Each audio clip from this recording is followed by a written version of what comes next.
Kylie, we're still just seeing your screen. There it is. Hello, everybody, and welcome back to another episode of Team Jack Live. Every other Thursday here at 1 p.m. Central Time as we continue to navigate through all these uncertain times. And we want to stay connected to all of our supporters, all of our donors, which is why we launched the web series in the first place, so that we can hope to today's show. Then you guys can continue to come back. We're excited to have you back. I also want to welcome today's guest, Stallings, a professional golfer who's been a member of the PGA Tour for 10 years. And he's pretty much just an all-around awesome dude from what I've been able to read up on him and do my research here beforehand. So super excited to have you on here. Super excited you'll take the time to chat. How are you doing? Good, man. Thank you guys for having me on.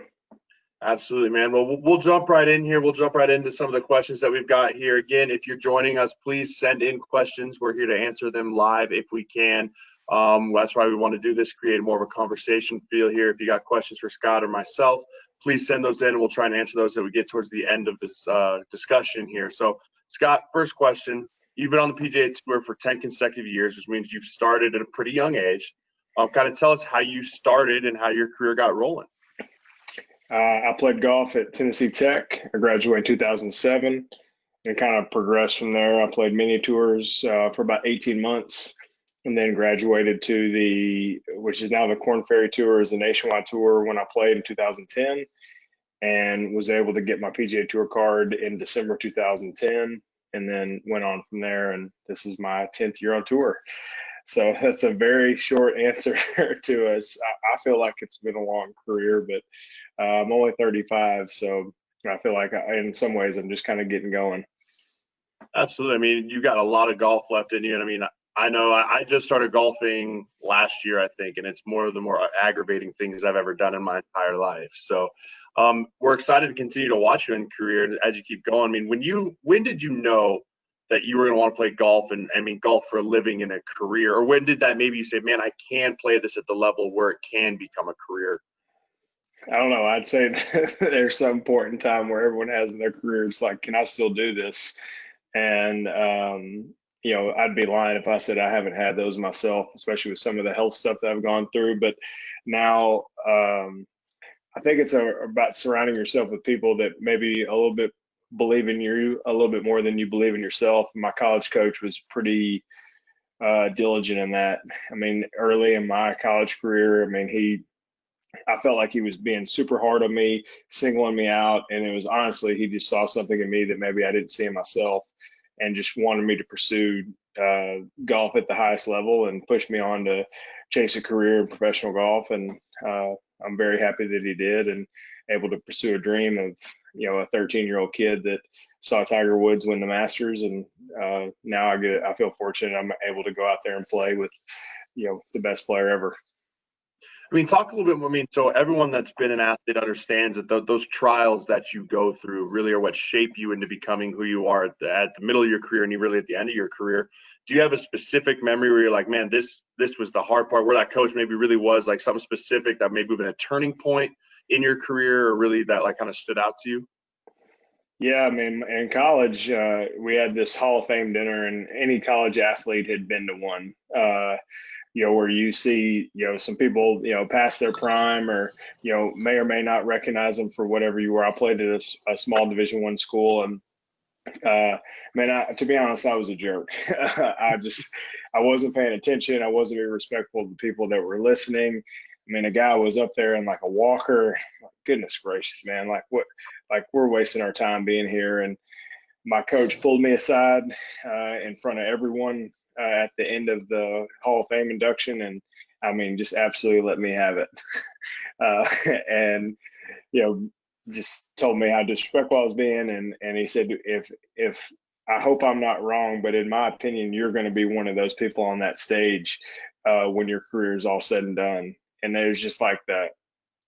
Oh man, like if I really do pursue what I would want to do, and that will be a real possibility. It was almost like overnight, my attitude completely changed. And I put all my hopes and dreams in going to college at University of Tennessee, and that didn't work out, and ended up at Tennessee Tech. And it was like the first like 6 months of my college career, all I did was just, wishing and wanting to be somewhere else instead of really focusing on the opportunity I had when I was there. And that one moment kind of came around and pushed me kind of a little bit of an attitude and perspective change. And was able to kind of get me to, push on and forget all that other stuff that I had no control over, and especially stuff that was in the past, and be able to push me on to where I am today. Oh, that's awesome, man. That's a great story. Thanks for sharing that. I mean, we talk about things that you can't control. Well, this quarantine was something that none of us can control. For a lot of people, especially in the athlete world, this threw a huge wrench into everything. What have you been doing? I mean, you continuing? Did you play golf during the quarantine, or how did you really keep yourself sharp and like ready to play throughout this whole process the last 12 weeks or so? Well, I mean, I played professional golf now for 13 years, and this is the longest break I've ever had, especially in the midst of a competitive season. Right. So, it's been good. My family and I have a 7-year-old son and a 4-year-old daughter, and they travel around. We've lived in Arizona and Knoxville, Tennessee for the last 6 years, kind of 6 months and 6 months. And we just built a house in Tennessee, and it was kind of finally get a chance to enjoy it and be here. And it was, nowhere in my side, I don't think it was in anyone's side, the opportunity to have something like this take place. But we got home, I think it was March 14th, and now we're going to leave June 6th and go back on the road. So I took about 6.5, 7 weeks off where I didn't touch a club, kind of got away from it. I got a really good group of guys I train with, and we all all our families, we all locked down outside of the couple hours a day that we train together. And then I slowly but surely, the weather started turning around. I started getting the itch and starting to see some of my friends playing, and it's like, okay, I'm gonna start going back and doing it. So it's been probably 6 weeks now, right back into it, ready to go. And I look forward to playing. My first event will be Hilton Head in 2 weeks. So I look forward to being back out there playing, and hopefully give some people something to watch there for a little while. I know everyone's been anxious for sports to get back. Please, yeah, I need something to watch on Saturdays and Sundays, man. It's been so bizarre. And I mean, what are they telling you about what it's going to be like to come back and play? I mean, it's going to be such an incredibly different atmosphere than you're used to playing in front of. Yeah, I played 2 events where we didn't have fans, and it was pretty eerie. And both of them were after, I would say significant weather. One was we had like major heat in Washington, D.C., and that a super bad storm come through and knocked down a bunch of trees, and it just wasn't safe for fans to come in. And then another one, we had a really bad windstorm in San Diego, and it knocked some huge trees down. And basically we end up playing, and there's no one out there. And when you're so used to having fairways and just everything surrounding around the greens, you come up and there's just no one. It's pretty bizarre, but lots of testing, no fans. Tried to stay pretty locked down outside of going to the course and back to where you're staying. And it is what it is, man. Everyone has to deal with it, and it's going to be different for everyone. And but honestly, I think once your name's called on the first tee, I think it's back to trying to make birdies and beat the rest of the guys that are out here. Absolutely, man. As they always say, the great ones adapt, right? Absolutely, and I'm looking forward to having the opportunity to do that. Hey, man, absolutely. Like I said, we're all really excited to get back to watch the sports. I mean, that was a really good time. So have you ever made it out to Nebraska and golfed at all? I mean, we have some pretty cool courses out here. No, I actually I was supposed to. I got invited before all this happened to go on a golf trip to Sand Hills. I saw that on the questions you guys sent over. So we're going to be playing now during the time that's happening. But I know a lot about the area and just the golf in there, but I've never actually played in Nebraska. Well, we'll have to get you out there sometime. I mean, River, Sand Hills, those places are all pretty incredible. I got buddies that go up there all the time and just say it's a different part of Nebraska than even most people are used to. If you had to, I know this might be kind of off topic a little bit, but a favorite course. I mean, maybe one that's not on the tour or one that you just love all around. You have one that's just like near and dear to your heart. Yeah, my favorite course on tour is Muirfield Village. It's in Columbus, Ohio, and which is super exciting because we're getting ready to play back-to-back events there, which is nuts. So that's my favorite course on tour. My favorite course, like just in general golf, is a place called Diamond Creek in Banner Elk, North Carolina. It's right in the mountains. I've got a very, very good relationship with the owner of the golf course, and man, it's beautiful. It's a nice way to get away. The golf course is super pure, and just the atmosphere. You get to enjoy golf, but you also get a chance to relax as well. When I try to get up there as much as I can. It's about 2.5 hours from my house, so it's awesome. Oh, that's incredible.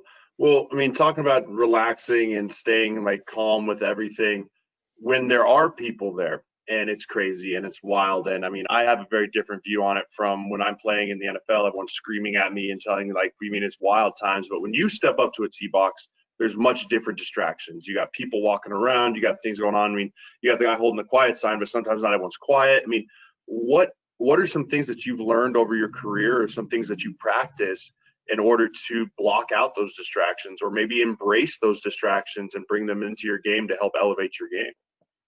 Yeah, I think anytime that you find yourself like letting your mind wander, it's just almost a automatic time to reset and go back into where you kind of verbalize. We have caddies that are out there, and my caddy John is super disciplined as far as making sure, tell me what you're going to do, tell me how you're going to do it, and make sure we come to an agreement and go on. So if there's anything that kind of takes away, it's just automatic reset. Club goes back in the bag, and the process starts over again. And it'll be pretty interesting to see, because when there's a lot of people, you don't really catch very much of it, just because it kind of all gets dulled out by just the murmur of the crowd. But in isolated events, when a person is by themselves or a volunteer or whatever it may be, they tend to stand out more because there's nothing, and then there's commotion. Whether it's a phone or someone drive. I feel like every tournament there's more golf carts on site than any course I've ever seen in my life. But just different things like that. But I mean, no one's trying to do it on purpose, and I think that when that happens, it's just a time to have some discipline and go and start over. And it is what it is, man. I think people make way too big a deal about that. Do you have any funny like heckling stories, or something that maybe like as you're walking made you actually like stop and laugh? Or Honestly, I referenced the guys that I train with. I train with a guy that is the catcher for the Washington Nationals, and another guy that's a really good friend of ours. It's a lightweight 155 UFC fighter. And our trainer, the guy that kind of got us all together, a guy named Adam Curley, and we were talking one day during quarantine. I said, we want to play you. Like, they wanted to play me. Like, the three of them scramble versus me. And they decided that very shortly into the round that they were going to have to use some kind of psychological or physical means to figure out how to beat me, because it had nothing to do with their golf game. They're going to have to go outside of golf to figure out a way to where I couldn't play. And I legitimately have not backed off that many shots in my life, in my career, as I did that one day, because I've never laughed that hard in my life. I've heard a lot of funny things on tour, but not one of my best friends standing 10 feet behind me as I'm getting ready to hit, yelling at me, miss it, miss it. It's like, I'm not going to miss this ball. And just doing everything they possibly can just to try to reference the stuff that they hear in their sport, between baseball and UFC, and like how they would reference to like what I would deal with on tour. And it's like, I'm pretty sure I've never heard that. Dude, that's fantastic. There's nothing better than when you just get a bunch of buddies and they just get after you. But well, if you're just joining us here, we're joined with Scott Stallings here on Team Jack Live on Thursdays.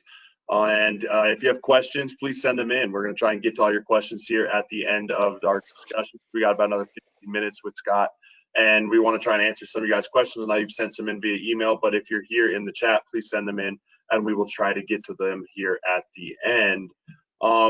You were recently named one of the fittest golfers in the world. Congratulations, by the way. And you underwent some life-changing transformations due to some health concerns, and you've been very inspiring.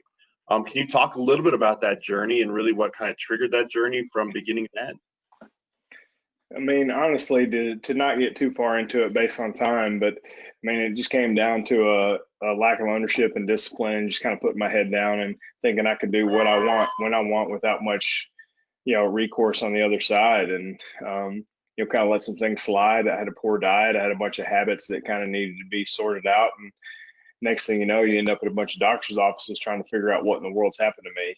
And had a bunch of really good people come around me, kind of help get me pointed in the right direction and make some changes. But based on the what people want to know. I was roughly almost 260 pounds and about 30% body fat, and got down to about 185 and somewhere between 10 and 12. And it wasn't like rocket science or anything like that. It was just one better decision a little bit more often, and then kind of build a habit off of that. And it is what it is. It's funny, every time you do one of these interviews and they ask, like, what was the magic formula? It's like, man, diet, a little bit of training, proper sleep. That's it. and a lot of patience.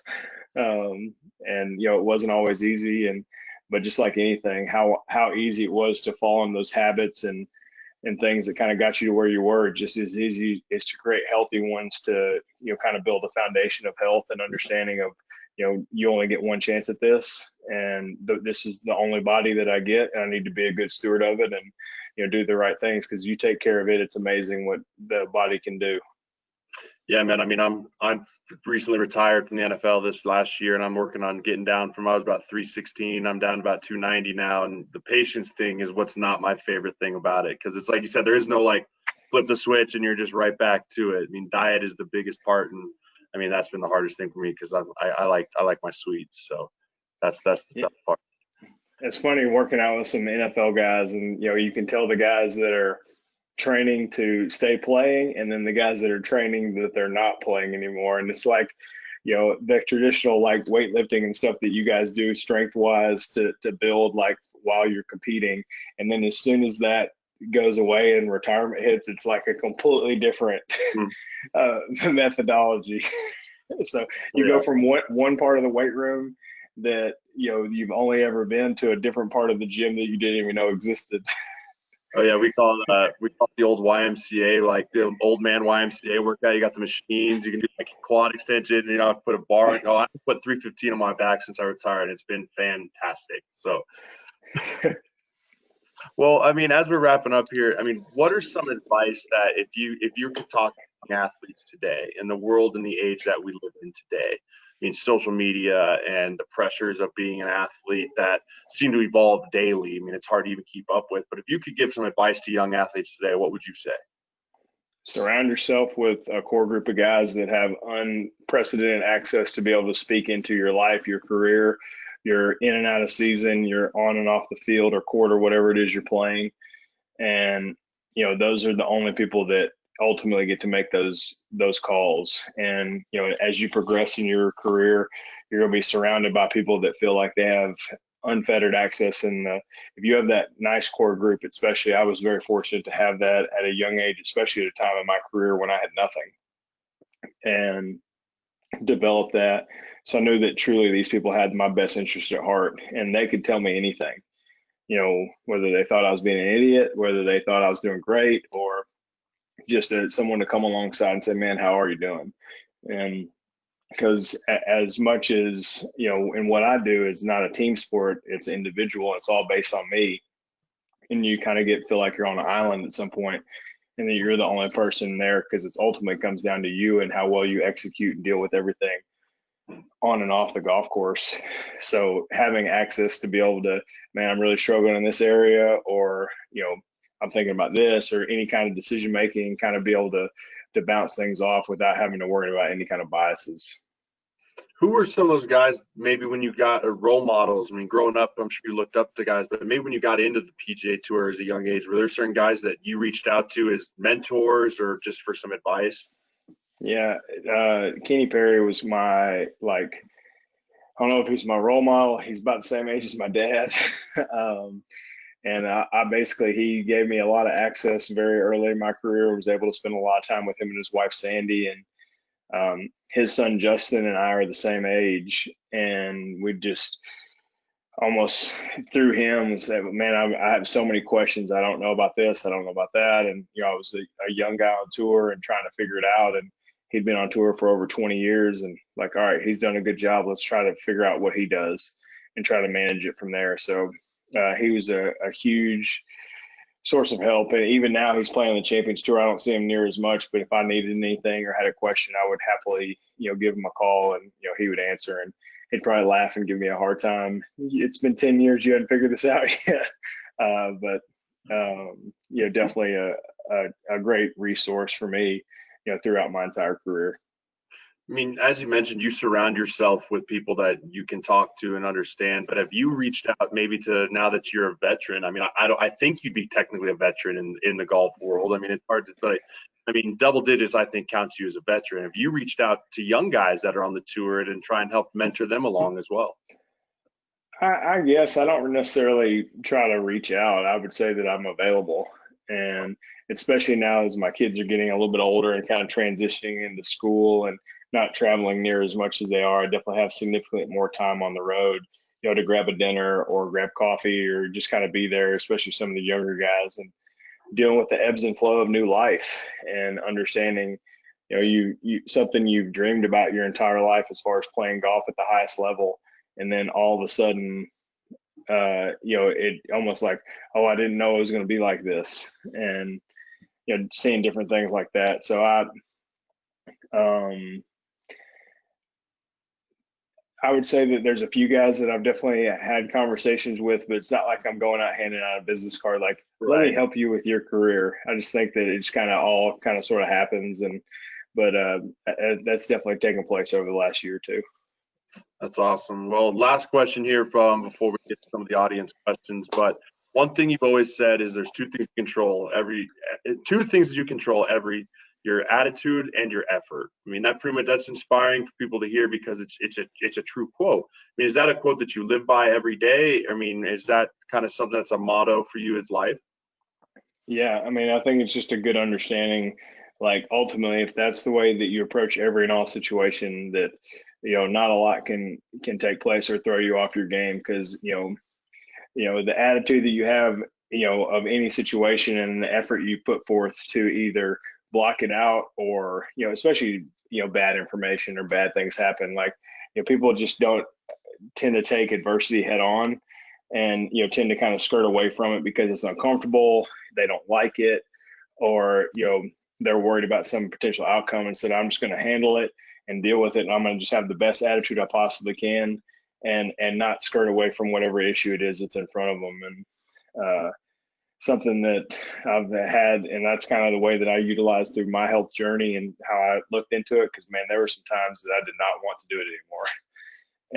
And just kind of see on the backside of it, it's like, man, now it's not a matter of if and when I'm going to train, just a matter of what time of day, and I'm gonna put my health and my body as a priority, and hopefully be a good advocate of health for my wife and my kids, and show them that I didn't do a very good job of taking care of myself for a long time, but now as my kids get older, be there and they can kind of see it, and hopefully be a good example for them.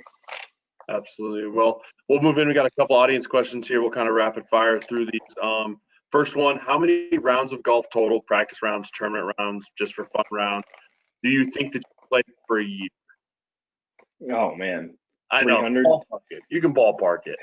300, maybe more. How many of those were just for fun? Like you said, you went out with your buddies just to hit. I mean, I know you're always training, but if that makes sense.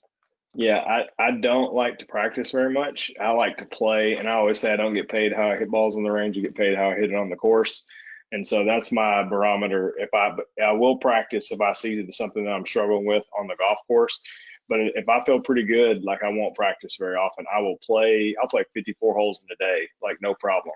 But that's where I feel like my best practice is actually playing and competing on the golf course. And I mean, there's times to grind, there's times to hit balls, there's times to do anything like chipping and putting. But for the most part, I feel like I can tell a good part about my game when I actually have to go, play for score. Absolutely. Well, you mentioned a little bit earlier about you and your caddy and the mental process that you go through, but if you could take us through a quick overview of every shot you're walking up to the ball, like kind of what your process through that looks like.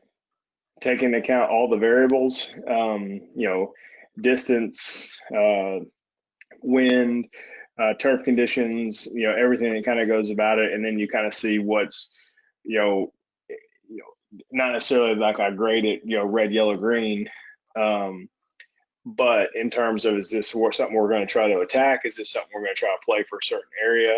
And it all kind of depends on whether it's a tee shot or approach shot or a pitch shot or a putt. The outcome and determine I can't really do anything once the ball is left, but I can control everything on the side before I hit it. And that's something that we all try to take into account and try to verbalize that. And then, you try to be responsive where it actually takes some thought. And then when you stand over it, basically when I turn 90 degrees and turn into the shot, all that stuff goes away. That's awesome. I love hearing because everyone's different as far as every sport I've ever talked to, but everyone has a process and all the great ones. So, all right, we got two more here before we wrap up. How do you refocus or how do you stay focused throughout an 18-hole round? Is there a trick that you just focus on a certain thing? I mean, I know we touched on it earlier, but what are some things that keep you focused? Yeah, honestly, the thing that helps best is trying to distract yourself in between shots, because the amount of time that it physically takes to play golf in terms of the time it takes to hit a ball is 2.5 minutes to play 18 holes. Say if you hit 72 shots, that doesn't take very long, but you're out there for 5 hours. So there's a lot of dead time to kind of fill out.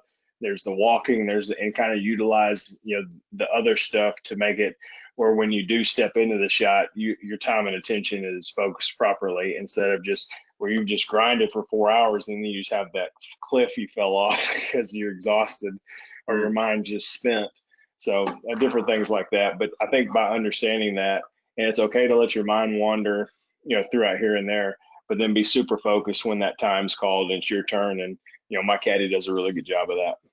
That's awesome. All right, last one. What ways would you recommend and how would you give advice for people adapting to new courses every time? Man, and time will never change. Fairways, greens, minimize mental mistakes and go from there. Especially if there's some level of uncertainty, play with what you know. Short's always better than long. Always be underneath the hole. I mean, just all these cliche things you always hear about golf, but new places, that's what I always say, that a tour player, if they go to a place they've never seen, can still figure out a way to shoot under par just because they would adapt those. I know I don't know what's over this mound, but I do know the fairway is right here, so I'm going to hit it over there. And, kind of understand that and, use a little bit of discipline and, go out there and, do your best. Awesome stuff, man. Fantastic. Well, that wraps it up for this week's episode of Team Jack Live. A special thank you to Scott for joining us here. I mean, we thank all of you that watched and that you joined in here. We hope that you guys are all staying safe and staying healthy as you continue to tune in to our bi-weekly series here. In 2 weeks, we have a good friend of mine, former NFL player Danny Woodhead, will be joining us. He's an avid golfer as well. I know that he was going to be sad he missed this one, but be sure you register at teamjackfoundation.org/live. And Scott, before we let you get out of here, you got anything else to say? No, man, I hope everyone's being safe. Look forward to seeing everyone back on tour here in a couple of weeks. Absolutely, man. Looking forward to seeing you. Looking forward to follow your career and continue to watch you. Thank you again for being our guest today. And I will see you guys in 2 weeks. Thanks, guys. Thanks.